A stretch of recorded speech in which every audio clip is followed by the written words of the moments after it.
So I went to the Social Enterprise World Forum in Scotland, and it left me feeling inspired, connected, and really, really tired. There's nothing like a little jet lag to make you want to meet new people and sit in a lecture hall for 3 days. But that's what I decided to do.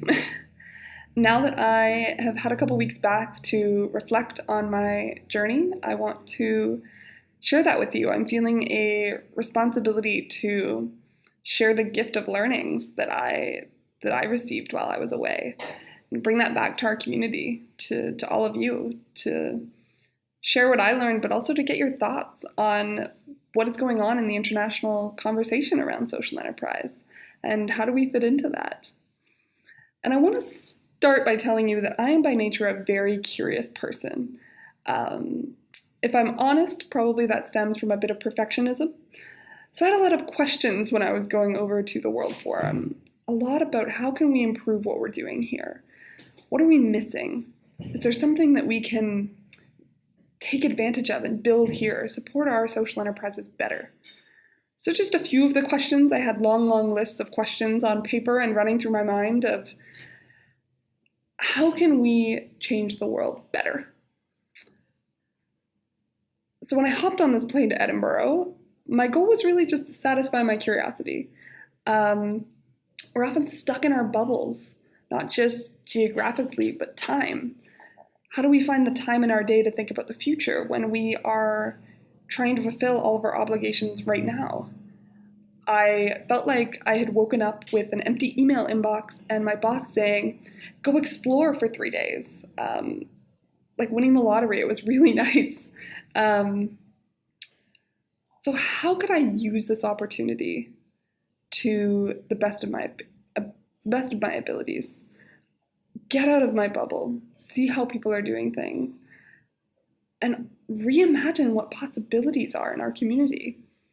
What is possible for social enterprise in London, in southwestern Ontario, in Canada, that we're not seeing because we're too close to the scenario?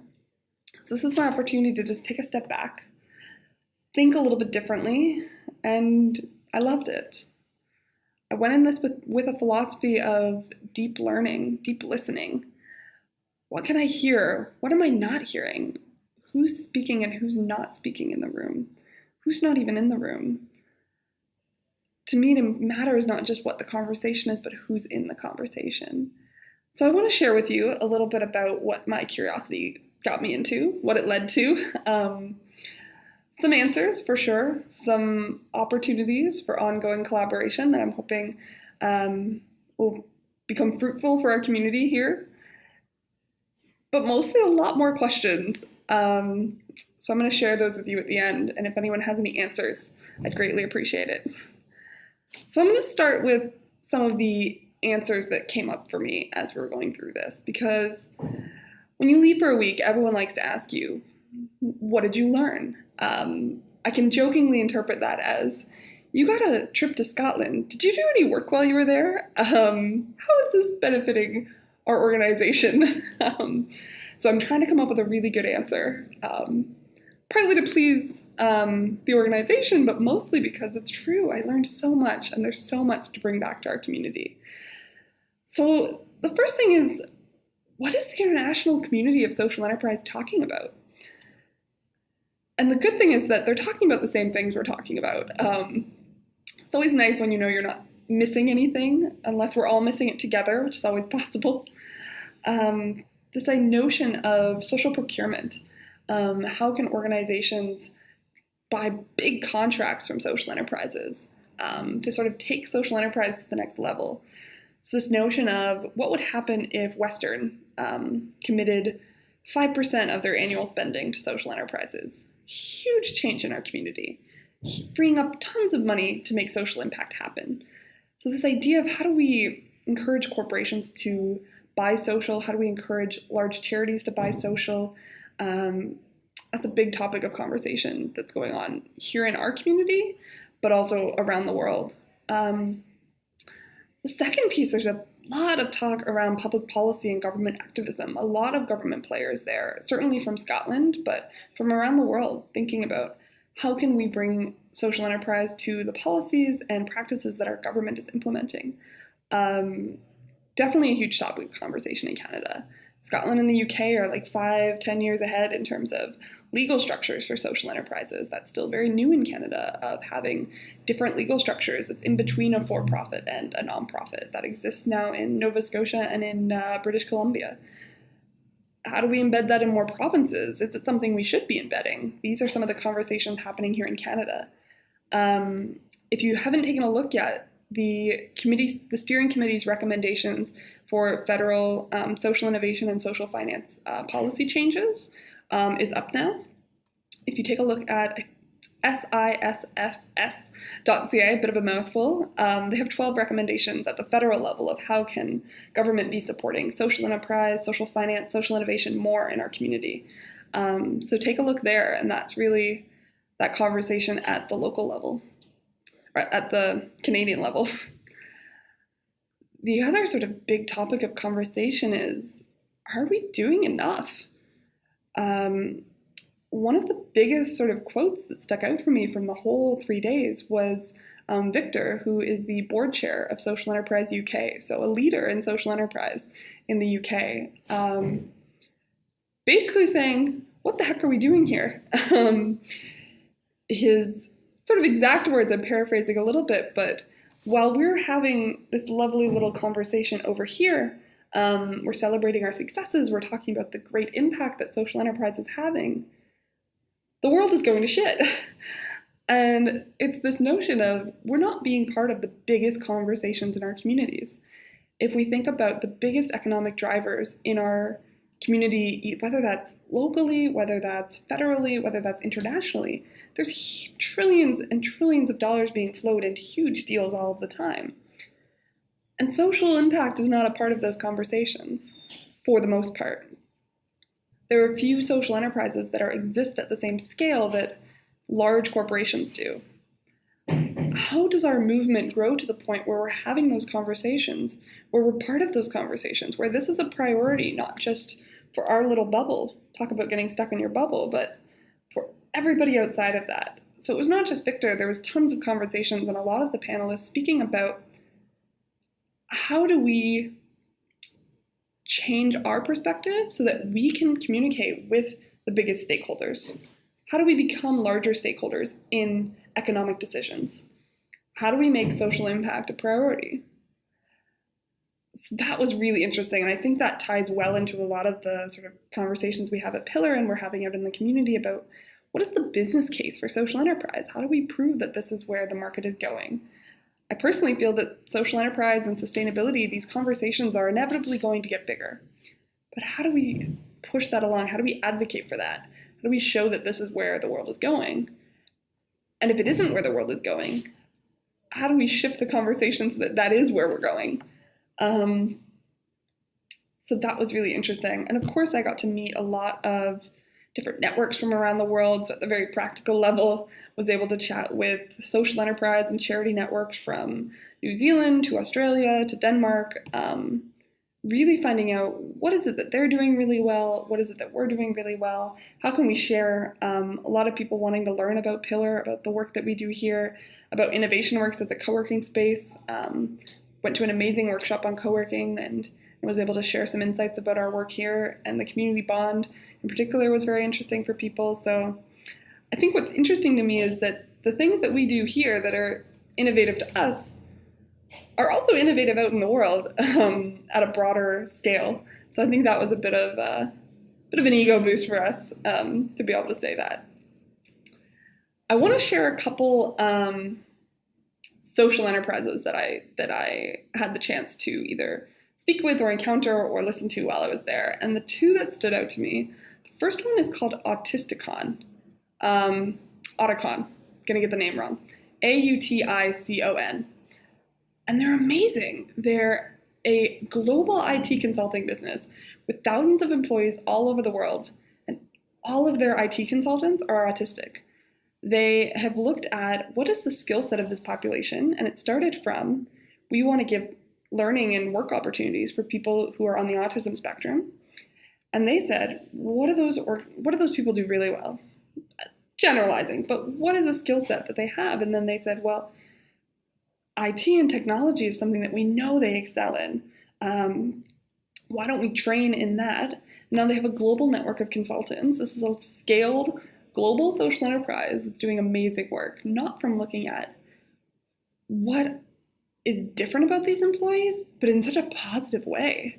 So I love the story of just employment isn't just about these are people with barriers to employment, but also these are people with a very different, unique skill set that we can capitalize on to actually have a higher quality service.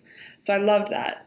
The other one that I had a really great opportunity to actually experience their service was Invisible Cities Edinboro. And I think this is just the coolest idea. And I know a few other people already wanted to replicate it in their cities. And it's essentially a walking tour company, but all of the tour guides are people who used to experience homelessness in the community. So they train them. A lot of them are finding other employment through this organization as well. They're getting sort of set up in different services. And then this is a way that they have a voice to give back. So Sunny took us on a walking tour of Edinboro on my final day there, and it was amazing. A whole different perspective on the city. Again, not just, oh, this is a walking tour and it's a social enterprise. No, this walking tour is unique because of the social impact, because of who the employees are. So I love this idea. If anyone wants to make this happen here, I know we're not as touristy as Edinboro, but I think it could be amazing. So again, it's just these social enterprises focused on inclusion and balance. It's not about balancing their social and financial. It's the social impact helps the financial. It helps their business model. They wouldn't be as successful if they weren't social enterprises. They wouldn't exist if they weren't social enterprises. Part of their value is what their employees bring to the table. So I love that. And then, of course, there were a lot of new questions that came up for me. Some things that I noticed in the rooms that I was in, some things that I was questioning while I was there, some things that I've questioned since or that other people have encouraged me to question. The biggest one for me was who wasn't in the room. And I have to be honest, I did not notice this at all until I was speaking with a social enterprise from Ottawa after the conference, who mentioned to me that there were very few social enterprises at the Social Enterprise World Forum. And I paused for a second, and I thought, wait, what? No, there had to be some. And I did meet some. But the majority of the people in the room were practitioners of social enterprise, investors, coaches, consultants, the support organizations. Partly because that's who can afford to go, partly because that's who this conference was catered to in terms of content. But I found that fascinating. Once it was pointed out to me, I found it fascinating just to note how few social enterprises were there really bringing forth the real challenges of operating a social enterprise. The conversations happened at that ecosystem level, but nothing really just about, we run a social enterprise, here's the challenges, what is out there to support that, or how can we have a global conversation about that? So that's interesting that was missing a little bit for me. There were even fewer beneficiaries in the room. I know that Sunny, our tour guide, was able to attend pieces of it and other beneficiaries to some extent, but that was not a focus. So who is being part of these conversations that are supposed to be shaping the way social enterprise exists globally? The other piece of this is that there's a very traditional format to the conference. A lot of large lecture halls, a lot of big rooms. There was a lot of people there. I understand the need for this. It also just shapes, and I think it's important to recognize that it shapes how many voices are heard in the room. If we look at who the panelists were, I think there was a good diversity across there in terms of age, ethnicity, gender, but it's still few voices. It's, I think, interesting to think about different conference styles that allow more voices to be heard. My favorite seminars at the event were the smaller workshops. So it challenges me to think about the conversations that we're leading and what the format and how are we leading those, and are we doing that in a way that empowers other voices in the room, that allows for inclusion. So I think it got me really thinking about upcoming events and things that we're working on and how can we change those so that we're not missing the mark in that area. When we talk about inclusion, it's not just inclusion in some areas, it's having different voices in the room, having different voices be heard, having many voices be heard in some cases. Understanding the practicalities of that can be tricky. The other piece that I noticed was the scaling aspect. A lot of conversations around scale. How can we go big? How can we, like I said, engage in these big conversations that are being had? Love it. Super about that. I'm passionate about scale. Anyone who knows me and the work that I do, super excited about planning the Growth Accelerator this year. Love the idea of scaling social enterprise. I'm a very go big or go home type person. But I caution that level of scale as the only way to go. When we talk about capitalism, we talk about growth mentality, we talk about how there's limitations to that as well. And one of the challenges and problems with capitalism is this sort of growth is the goal. So I think we need to be careful that growth isn't necessarily the goal as much as growing the impact and deepening the impact. Not all social enterprises can scale. Not all social enterprises should scale.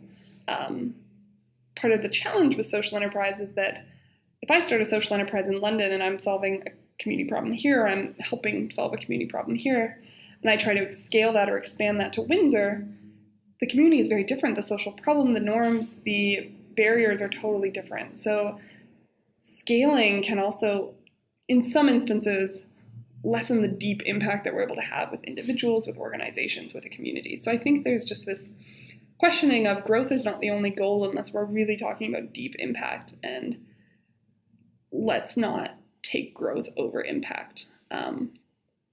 Let's, yes, open up the community and bring more people in, but without diluting some of that core difference that we have compared to traditional businesses. And then the last question that sort of came up for me as I was having sort of an awareness at this conference was, I think the voice of nonprofit and charity was missing. There were certainly charities and nonprofits in the room, social enterprises that I met, quite a few charities exploring social enterprise. Not a lot on panels, not a lot leading conversations. A lot of panels around corporate social responsibility, corporations and social procurement. How do we involve businesses? How do we get more into the business sector? What's the business case for social enterprise? And I think it's still an interesting conversation to have around where do charities fit in? Where do nonprofits fit in? And they have been leading social impact in our communities indefinitely in the past. We don't want to shift away from that. This is one tool, but it's not just a for-profit tool. This is something that social enterprises that are charities and nonprofits can take advantage of the sustainability there. And also recognizing that not all of them would or could or should. So I think, to me, that conversation is a lot of what we're having here in London, especially, of course, with Pillar. And that was missing to me. So there's some questions that are arising for me about the conversations that were being had at this World Forum, things that might need to be done a little differently if we're going to walk the walk of inclusion and social impact and not to forget what we're really trying to accomplish. So I want to hear from you guys. What are the questions that we should be asking? Who should we be asking them to? And how do we spark those conversations? So I'll leave it at that. I want to hear from you guys. So send us emails, send us comments, connect with us. We want to know what you think the conversation should be around social enterprise in our community.